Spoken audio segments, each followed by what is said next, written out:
പൂക്കി മുഖ്യമന്ത്രിയുടെ യഥാർത്ഥ പൂക്കിത്തരം ഇന്ന് മാപ്രകൾ അനുഭവിച്ചറിഞ്ഞു. അങ്ങനെ തന്നെ വേണം. പൊക്കിക്കൊണ്ട് നടന്ന മാപ്രകൾക്ക് വയറ് നിറച്ച് പൂക്കിത്തരം ഇറക്കിയങ്ങ് ഇട്ടുകൊടുത്തു. കാണേണ്ട ഒരു കാഴ്ച തന്നെയായിരുന്നു. അതിൽ ആദ്യത്തേത്, കഴിഞ്ഞ 13 തവണ ഞങ്ങൾ മാധ്യമങ്ങൾ കോലുമായി വന്നതിൽ ഉത്തരം പറയാത്തതിന് ഇന്നലകളിൽ എപ്പോൾ വേണമോ ചോദ്യം ചോദിച്ചോളൂ, നിങ്ങൾക്ക് ഇങ്ങനെ പിണറായിയുടെ അടുത്ത് ചോദിക്കാൻ പറ്റുമോ എന്ന വാചക കസരത്ത് നടത്തിയിരുന്ന വ്യക്തി ഏറ്റവും ഒടുവിൽ തനിക്കുണം പുറത്തെടുത്തു, അഥവാ ഉള്ളിലെ പൂക്കിസമെടുത്ത് വെളിയിലിട്ടു. ആ ദൃശ്യം കാണേണ്ട ഒരു കാഴ്ചയാണ്. മാപ്രകളെ ഒന്നടങ്കം നാണം കെടുത്തി വിട്ടു എന്ന് തന്നെ ആ പ്രതികരണം കാണുമ്പോൾ പറയേണ്ടി വരികയാണ്.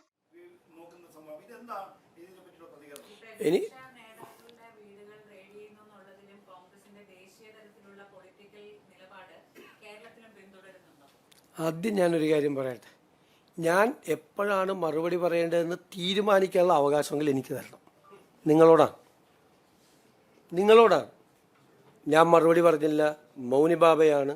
12 പ്രാവശ്യം ചോദിച്ചു. എങ്ങനെയാണ് ചോദിച്ചതെന്നറിയാം?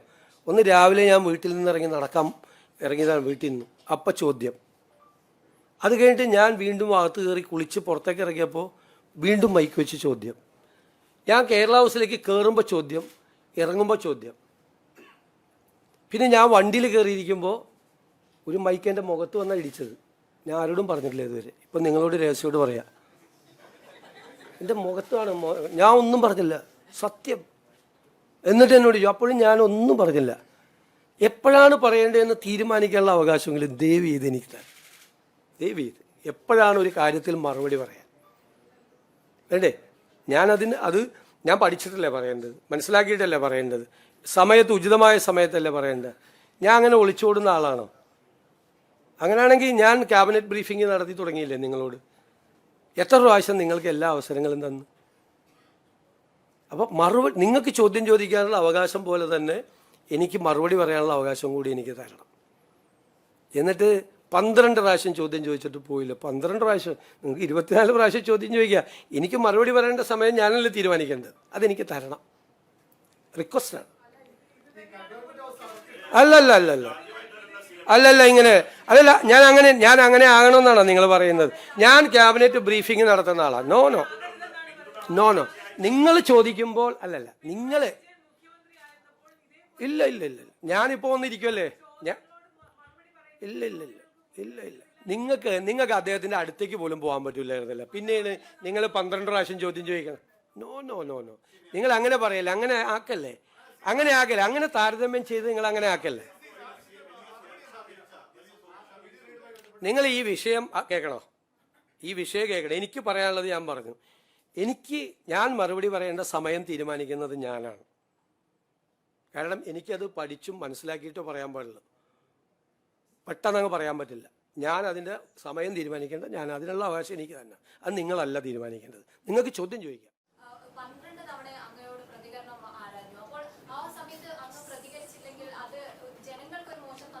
ഇപ്പൊ ഇത്ര നേരം ഉറങ്ങുമായിരുന്നു അവിടെ ഇരുന്ന്.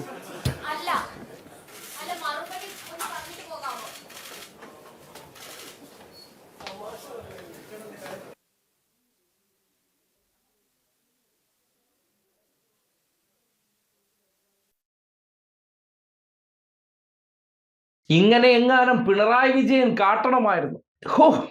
പിന്നെ പറയേണ്ടതുണ്ടോ? ലൈവായി, ചർച്ചയായി, നിരീക്ഷകരായി, പിന്നെ ഏറ്റവും ഒടുവിൽ ഇരുട്ടുമുറിയിൽ വരെ ചർച്ച നടത്തിയിട്ടേ അവരടങ്ങത്തുള്ളായിരുന്നു. ഇപ്പോ മേനോനായോണ്ട് ഞങ്ങളോട് കാണിച്ച പൂക്കിത്തരത്തിന് ഇപ്പോൾ വലിയ പ്രശ്നമില്ല. വച്ചനത്തുകയാണെങ്കിലും കടിച്ചമർത്തി നിൽക്കുന്നുണ്ട്. ഒരു കണക്കിന് ഇതൊക്കെ തന്നെയാണ് വേണ്ടത്. കാപട്യങ്ങളെ വെള്ളപൂശി നമ്മുടെ മുന്നിൽ 916 മനോഹരന്മാരായി കൊണ്ടുവന്ന് അവതരിപ്പിക്കുമ്പോൾ ആ അവതരിപ്പിക്കുന്ന വ്യക്തിയുടെ കാപട്യം എന്താണെന്ന് ഈ സമൂഹം പലതവണ കണ്ടിട്ടും മാപ്രകളായിട്ടുള്ള അടിമകൾക്ക് അതൊന്നും ഒരു പ്രശ്നമായിരുന്നില്ല. മുതലാളിക്ക് പണം അടച്ചു കൊടുക്കുന്നതുകൊണ്ടും ഒരു അധികാര കസേരയ്ക്ക് വേണ്ടി എന്തും ചെയ്യാൻ തയ്യാറായിരുന്ന വ്യക്തിയായതുകൊണ്ട് തനിക്ക് ലക്ഷ്യമായിരുന്നു പ്രധാനം. അതിന് യവന്മാരെ കുറച്ചു നേരം കുമ്പിടണമായിരുന്നു. കുമ്പിട്ടതിന് ശേഷം കാര്യം കണ്ടപ്പോൾ ഒരൊറ്റ തൊഴി എന്ന് പറയാറില്ലേ, അതാണിപ്പോൾ കണ്ടത്. മാപ്രകൾക്ക് സഹിച്ചില്ല. ഇന്നലകളിൽ പിണറായി വിജയന്റെ വാർത്താ സമ്മേളനം കഴിയുമ്പോൾ മനോരമയുടെ അവതാരകരുടെ ഓരോരോ പൊലിപ്പീര് ഏഷ്യാനെറ്റിന്റെ വക വേറെ, മീഡിയ വൺ മൗദൂദികളുടെ വക വേറെ ഒക്കെ നടത്തിയിരുന്നതാണ്. ഇന്നിപ്പോ എന്ത് വേണം? ഒരു മാപ്രയെടുത്ത് ചോദിക്കണം, അതും വനിതാ മാപ്രയെടുത്ത്, ഇത്രയും നേരം ഇവിടെ വന്നിരുന്ന് ഉറങ്ങുകയായിരുന്നു.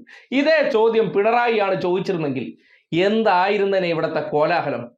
ഇതൊക്കെ തന്നെയാണ് വേണ്ടത്. സമൂഹം കാണണം യഥാർത്ഥ ധാർഷ്ട്യമാരാണ്, യഥാർത്ഥ അഹങ്കാരമാരാണ്. വ്യക്തി ഗൗരവതരമായി മറുപടി പറഞ്ഞതിനെ മുഴുവൻ ധാർഷ്ട്യത്തിന്റെ അഹങ്കാരത്തിന്റെ ഭാഗമാക്കുമ്പോൾ ഒരു ചുക്കും ഇതുവരെ ചെയ്തിട്ടില്ല. പറഞ്ഞ വാക്കുകൾ മൊത്തം ഫ്ലോപ്പായിക്കൊണ്ടിരിക്കുകയാണ്. എന്നിട്ട് ചോദ്യം ചോദിച്ചതിന് കുതിര കയറിയിട്ട് പോകുമ്പോൾ അതിന് അടിമകളെ പോലെ എല്ലാം സഹിച്ച് വലിയ ആവേശമൊന്നും കൊടുക്കാതെ റിപ്പോർട്ട് ചെയ്തു പോകുന്ന ഈ രീതി കണ്ടിട്ട് കേരളത്തിലെ ജനങ്ങൾ തന്നെ ആലോചിക്കൂ. ഇതേ രീതികൾ പിണറായി വിജയൻ എവിടെയെങ്കിലും കാട്ടിയിട്ടുണ്ടോ? പക്ഷേ കാട്ടിയത് ഇവരുടെ കുഴപ്പം കൊണ്ടുള്ള സന്ദർഭങ്ങളിൽ നിന്ന് ഇവർ കാട്ടിയത് മറച്ചു വെച്ച് ആ വ്യക്തി ചെയ്തതിനെ മാത്രം വലിയ സംഭവബഹുലമായി അവതരിപ്പിച്ചവർ ഇന്നിപ്പോ സതീശൻ ഇറങ്ങിപ്പോയതുവരെ അവർക്ക് ഒരു വാർത്താ വിവാദമല്ലാതായി മാറുമ്പോൾ പണം കൊടുത്തു കഴിഞ്ഞാൽ എങ്ങനെയാണ് മാധ്യമ സെറ്റിൽമെന്റ് നടക്കുന്നു എന്നതിന്റെ നേർ സാക്ഷ്യമാണ് ആ വാർത്താ സമ്മേളനത്തിൽ കണ്ടതെന്ന് പറയേണ്ടി വരികയാണ്.